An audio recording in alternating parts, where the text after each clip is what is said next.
And the story out of New York is just the latest in a string of headlines this week raising concerns about what's happening across the crypto space. Coinbase is extending its hiring pause for the foreseeable future, while Gemini is laying off 10% of its workforce, warning that, quote, crypto winter, it is now here among us. Joining us now to discuss is Andy Edstrom. He is the Swan Bitcoin Managing Director of Swan Advisor Services. So what are the details here, Andy?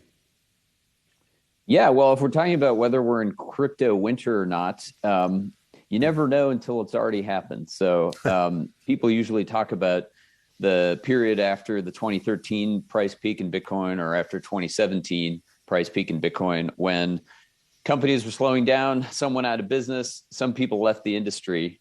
You never know in the moment whether you're going to be inside of a multi-year downturn in the industry. So it's too early to call.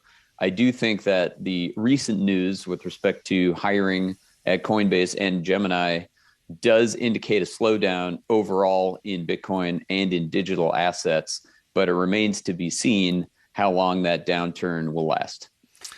And Andy, when you're taking a look at this, I mean, Bitcoin, it's off, 44% in the past 6 months. Some concern there just in terms of how investors are potentially looking at crypto, because when you see this type of volatility, you would think it would scare most investors away. What are you seeing, though? Yeah, so Shauna, it's true that Bitcoin itself is probably the most volatile major asset in history. And in fact, despite the fact that we're down more than half since the peak in price, like you suggested, the reality is the volatility of Bitcoin's price in dollar terms has come down over the many years that it's been in existence now. Bitcoin came about 13 years ago. About 11 years ago is when we got reliable price data on a continuous basis for Bitcoin. And since then, the volatility has almost every year reduced over time. So there's no doubt that Bitcoin is ambitious with respect to what it's trying to be, which is a digital hard money asset akin to digital gold.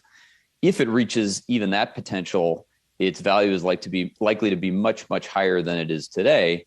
And so between where we are today and the future and Bitcoin possibly reaching that potential, at least as digital gold, it's not surprising at all that the price is volatile and relatively more volatile than other major asset classes in investors' portfolios. Andy, I'm looking at your notes here. You're highlighting the fact that we are a year now past the halving, and that is where the rewards for mining Bitcoin are cut in half. And of course, this speaks as to the eventual end game, which is that we will have a fixed supply of Bitcoin at the end. And I would also add that last year, that Chinese slowdown, that Chinese ban was kind of another halving because it cleared out a lot of crypto miners, a lot of the inefficient ones. I'm just wondering how you view the effect that this is having on Bitcoin.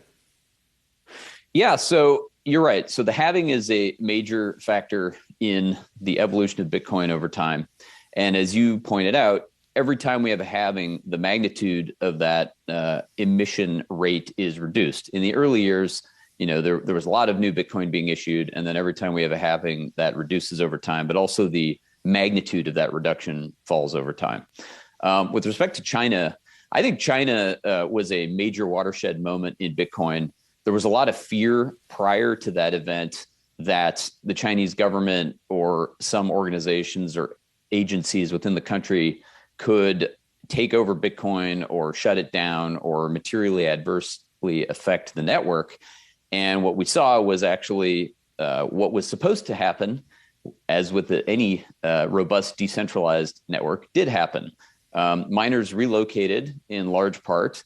The network continued operating uninterrupted, continued clearing billions of dollars of worth of transactions per day, and basically hummed along. The price did go down, of course, and we subsequently discovered that it appears that a decent amount of the mining still remains in China, despite the fact that the Chinese government has attempted to push it out.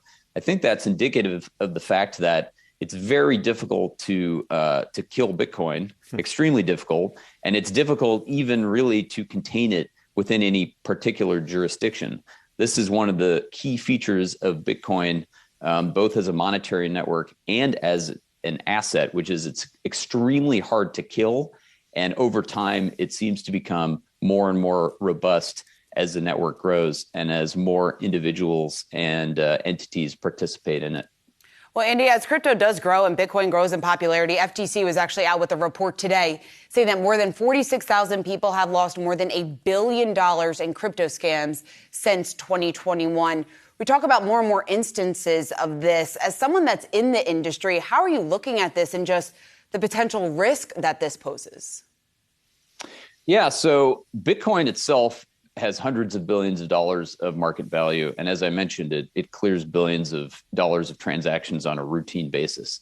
If you look at the broader digital asset space, you're talking in excess of $1 trillion of current market capitalization or value. I'd be sort of shocked if you didn't have some significant scamming and losses basically due to scams. And I don't mean to make light of it, but this is $1 trillion plus worth of market value that we're talking about.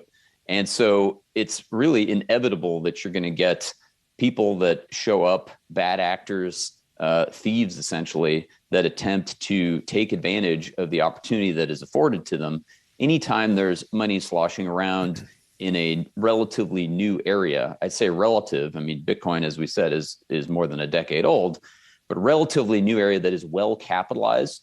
You're going to have crime, basically. You're going to have scammers. You're going to have people getting taken for a ride, swindled, essentially.